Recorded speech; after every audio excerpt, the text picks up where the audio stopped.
తెలుగు రాష్ట్రాల్లో అధిక విస్తీర్ణంలో సాగుతున్న పప్పుధాన్య పంటల్లో కంది ఒకటి. బెట్ట పరిస్థితులను సమర్థంగా తట్టుకొని ఖరీఫ్ రబీ కాలాల్లో రైతుకు మంచి ఫలితాలు అందిస్తోంది. ఖరీఫ్లో విత్తిన కంది ప్రస్తుతం కాయ దశలో ఉండగా రబీలో ఇప్పుడిప్పుడే రైతులు విత్తుతున్నారు. అయితే రబీ కందిలో అధిక దిగుబడులు సాధించాలంటే ఎలాంటి యాజమాన్యం చేపట్టాలో ఇప్పుడు చూద్దాం.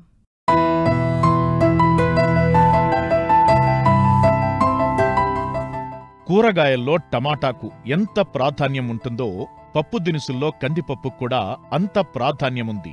మిగతా అన్ని పప్పు దినుసుల కంటే కంది వినియోగం చాలా ఎక్కువ. అయితే డిమాండ్కు సరిపడా ఉత్పత్తి లేదు. అందుకే రబీలో రైతులు అధిక విస్తీర్ణంలో కందిని సాగు చేస్తున్నారు. ప్రస్తుతం అనేక చోట్ల రైతులు రబీ కందిని విత్తారు. వివిధ ప్రాంతాల్లో 10 నుంచి 15 రోజుల దశలో పంట ఉంది. అయితే ఈ పంట నుండి అధిక దిగుబడిని సాధించాలంటే సాగులో మేలైన యాజమాన్య పద్ధతులు పాటించాలంటూ సాగు వివరాలు తెలియజేస్తున్నారు ఆదిలాబాద్ వ్యవసాయ పరిశోధనా సంస్థ శాస్త్రవేత్త డాక్టర్ రాజశేఖర్. ప్రస్తుతం రబీ కంది అనేది 10 నుంచి 15 రోజుల దశలో ఉంది. మరి ముఖ్యంగా ఖరీఫ్ కంది కంటే రబీ కందిలో ఈ యొక్క చీడపీడల యాజమాన్యము, అదేవిధంగా నీటి యాజమాన్యం, ఎరువుల యాజమాన్యం ఖచ్చితంగా పాటించాల్సిన అవసరం ఉంది. ఎందుకంటే ఖరీఫ్ కందిలో అంతర పంటగా వేసినప్పుడు ప్రతిపైన ఎక్కువ దృష్టి సారించి కందిపైన చాలా తక్కువగా రైతులు యాజమాన్య పద్ధతులు పాటిస్తూ ఉంటారు. కానీ అదే రబీ కందిలో అయితే ప్యూర్ కందిగా రైతులు వేస్తూ ఉంటారు. కాబట్టి ఖచ్చితంగా యాజమాన్య పద్ధతులు పాటించాల్సిన అవసరం ఉంది. సో ముఖ్యంగా మరి ఎరువుల యాజమాన్య విషయానికి వస్తే యూరియా, డిఏపి, పొటాషు ఖచ్చితంగా ఈ యొక్క రబీ కందిలో వేసుకోవాల్సిన అవసరం ఉంది. ఎందుకంటే పంట సుమారుగా 150 రోజుల వరకు ఉంటుంది కాబట్టి. సో ముఖ్యంగా విత్తనం వేసేటప్పుడు లేదా విత్తనం వేసిన 10-15 రోజులు అప్పుడు ఈ ఎకరానికి యూరియా 34 కిలోలు, అదేవిధంగా 165 కిలోల సింగిల్ సూపర్ ఫాస్ఫేటు, 12 కిలోల పొటాషు, ఈ మూడింటిని ఖచ్చితంగా వేసుకోవాల్సిన అవసరం ఉంది. తద్వారా ఈ యొక్క చీడపీడలు మామూలుగా అటాక్ కాకుండా చేసుకోవచ్చు. పంట ఎదుగుదల కూడా బాగుంటుంది. అదేవిధంగా నెక్స్ట్ ఇకపోతే నీటి యాజమాన్యం విషయానికి వస్తే మరి ముఖ్యంగా ఖరీఫ్ పంట అయితే వర్షాధారంగా పండుతూ ఉంటుంది. కానీ ఇక్కడ రబీ కందిలో నీటి పైన ఆధారపడి పండించాల్సి ఉంటుంది కాబట్టి అదేవిధంగా ఎక్కువ తడులు, ముఖ్యంగా 5 నుంచి 6 తడులు ఇవ్వాల్సిన అవసరం ఉంది.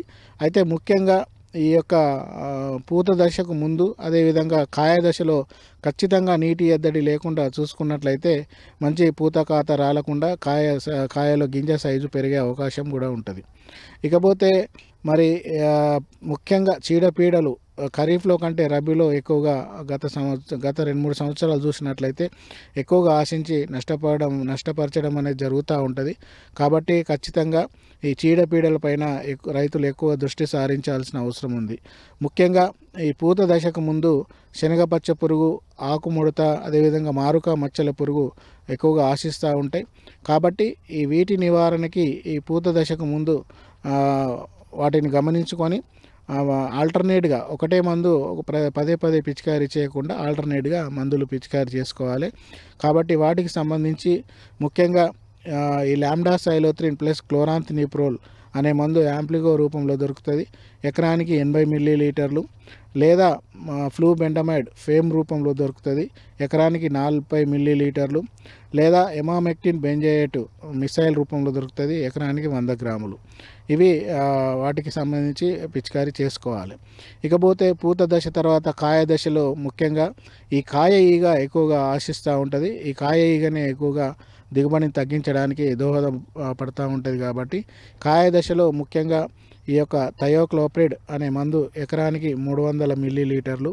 లేదా ఏవైతే ఫ్లూబెండమైడ్ కానీ, లేదా లాంబ్డా సైలోత్రిన్ క్లోరాంథినిప్రోల్ కానీ, లేదా ఎమామెక్టిన్ బెంజోయేట్ కానీ, వీటితో పాటు వీటినైనా కూడా ఈ వేప నూనె 1500 ppm 1 లీటరు ఎకరానికి కలుపుకొని పిచికారీ చేసుకోవాలి. ఈ విధంగా కాయ ఈగని కూడా సమర్థవంతంగా నియంత్రించవచ్చు. ఇకపోతే మరి ఖరీఫ్ కందితో పోలిస్తే రబీ కందిలో ప్రాథమిక దశలో ముఖ్యంగా 20 రోజుల నుంచి 50 రోజుల దశలో ఎండు తెగులు కూడా ఎక్కువగా ఆశించడం అనేది జరుగుతూ ఉంటుంది. కాబట్టి ఎండు తెగులు నివారణకి ముఖ్యంగా ఈ కాపరాక్సీ క్లోరైడ్ 3 గ్రాములు, లేదా కాపర్ హైడ్రాక్సైడ్ 2 గ్రాములు లేదా టెబుకొనజోల్ ప్లస్ ట్రైఫ్లోఆక్సిస్ట్రోబిన్ నేటివో రూపంలో దొరుకుతుంది. 0.4 గ్రాములు లీటర్ నీటికి కలుపుకొని మొక్క మొదట్లో పిచికారి చేయాలి. మొక్క పైన పిచికారి చేయకుండా మొక్క మొదట్లో డ్రెంచింగ్ చేసినట్లయితే ఈ వేరు వ్యవస్థ దగ్గర ఉండే శిలీంధ్రము బూజు తెల్లగా రూపంలో ఉంటుంది, అది నివారించబడుతుంది. కాబట్టి ఖచ్చితంగా ఈ పద్ధతులన్నీ పాటించి మరి మంచి దిగుబడి వచ్చేటట్లు చేస్తే మంచి దిగుబడి అదేవిధంగా ఆదాయం వచ్చే అవకాశం ఉంటుంది.